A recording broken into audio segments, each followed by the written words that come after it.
Telugu Desam party కంచుకోట, పౌరుషాలకి పోరాటాలకి మారు పేరు శ్రీకాకుళం జిల్లా.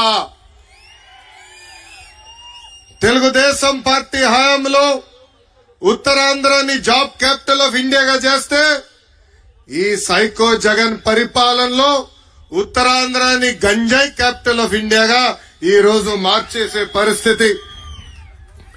అసలు ఉత్తరాంధ్ర ఊపే వేరు. గరిమెల సత్యనారాయణ గారు, సర్దార్ గౌతు లచ్చన్న గారు, ఎర్రం నాయుడు గారు పుట్టిన గడ్డ ఈ శ్రీకాకుళం గడ్డ. ఇలాంటి గొప్ప నేలపై ఈరోజు ఈ శంఖారావం యాత్ర ప్రారంభిస్తాం. నా అదృష్టంగా భావిస్తున్నా. ఈ రోజు జగన్ సభ చూస్తుంటే నాకు కొంచెం నవ్వు వస్తుందండి. పదే పదే సిద్ధం సిద్ధం సిద్ధం అంటాడు. దేనికయ్యా సిద్ధం? జైలుకి వెళ్లేదానికి సిద్ధం. జైలుకు పంపించేదానికి మీరు సిద్ధమా అని ప్రజలందరూ నేను అడుగుతున్నా. బీసీ బిడ్డ అమర్నాథ్ గౌడ్ లాంటి అనేక మంది చంపేదానికి మీరు సిద్ధమా అని ఈ జగన్ నేను ప్రశ్నిస్తున్నా. ఒక దళిత గలం డాక్టర్ సుధాకర్ లాంటి అనేక దళితులు చంపేదానికి మీరు సిద్ధమా అని ఈ సభాముఖంగా ప్రశ్నిస్తున్నా. మైనారిటీ బాలిక మిస్బాని ఎలా చంపారో అలా మైనారిటీని చంపేదానికి మీరు సిద్ధమా అని ఈ సభాముఖంగా సైకో జగన్ నేను ప్రశ్నిస్తున్నా. కింద నుంచి తమ్ముడు కూడా అంటున్నాడు, సొంత బాబాయిని లేపేశాడు, ఇంకా ఎంతమంది కుటుంబ సభ్యులను లేపేసేదానికి సిద్ధమా అని ఈ జగన్ నేను సూటిగా ప్రశ్నిస్తున్నా.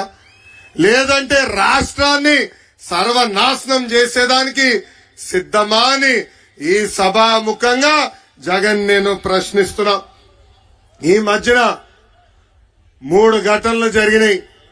అది ఇచ్చాపురం ప్రజల దృష్టికి తీసుకురావాలనుకుంటున్నా.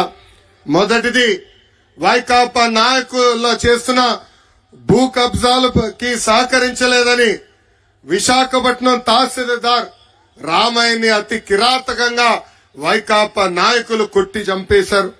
బాపట్ల జిల్లాలో రైతు భరోసా కేంద్రాల్లో పనిచేస్తున్న అగ్రికల్చర్ అసిస్టెంట్ పూజిత ఆత్మహత్య చేసుకుంది. ఆ చెల్లమ్మ ఎందుకు ఆత్మహత్య చేసుకుందో తెలుసా? వైకాపా నాయకులు ఆర్బీకే కేంద్రానికి వచ్చి ఎరువులు దొంగతనం చేశారు.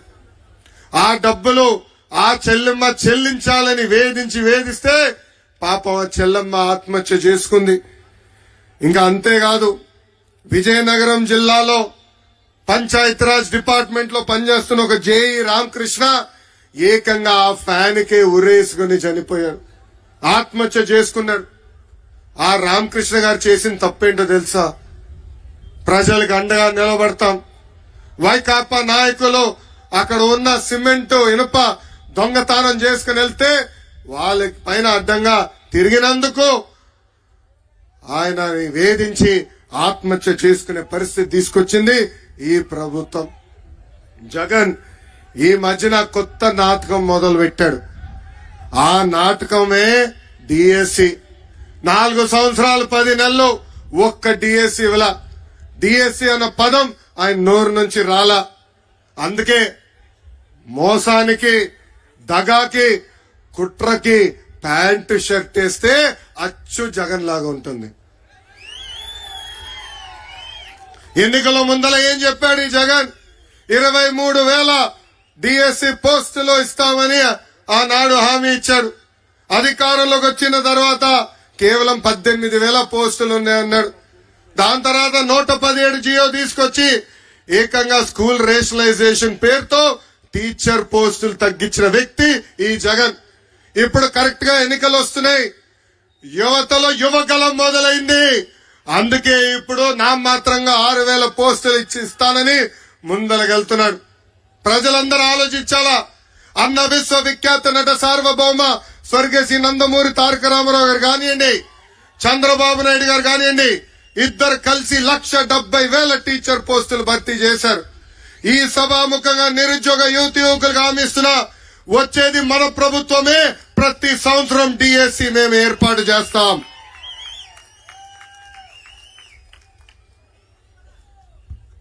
ఈరోజు ఈ జగన్ ఊరూరు తిరుగుతా నేను పేదవాడిని అంటాడు. ఆయనకి ఒక జబ్బు ఉందండి. ఆ జబ్బు పేరే మైథోమేనియా సిండ్రోమ్.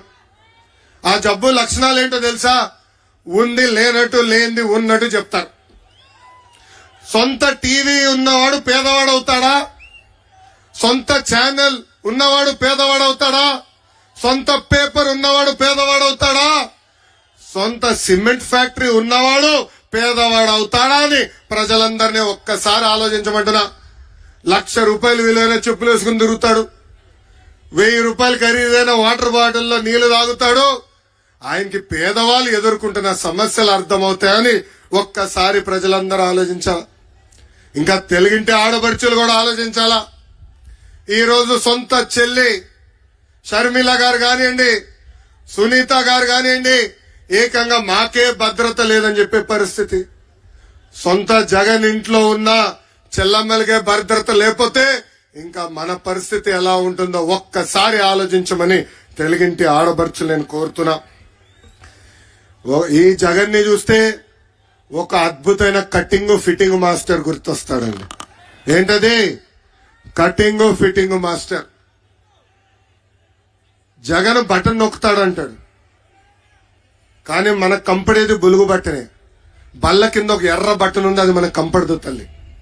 ఆ బులుగు బటన్ నొక్కుతాడు తల్లి, అకౌంట్ లో 10 రూపాయలు పడుతుంది తల్లి. కానీ అదే క్షణంలో బల్ల కింద ఉన్న ఎర్ర బటన్ నొక్కుతాడు, అకౌంట్ నుంచి 100 రూపాయలు ఉష్షని పోతుంది. ఎలా పోతుందో చెప్పాలి కదా. కరెంటు ఛార్జీలు 9 సార్లు పెంచి బాధుడే బాధుడు. ఆర్టీసీ ఛార్జీలు 3 సార్లు పెంచి బాధుడే బాధుడు.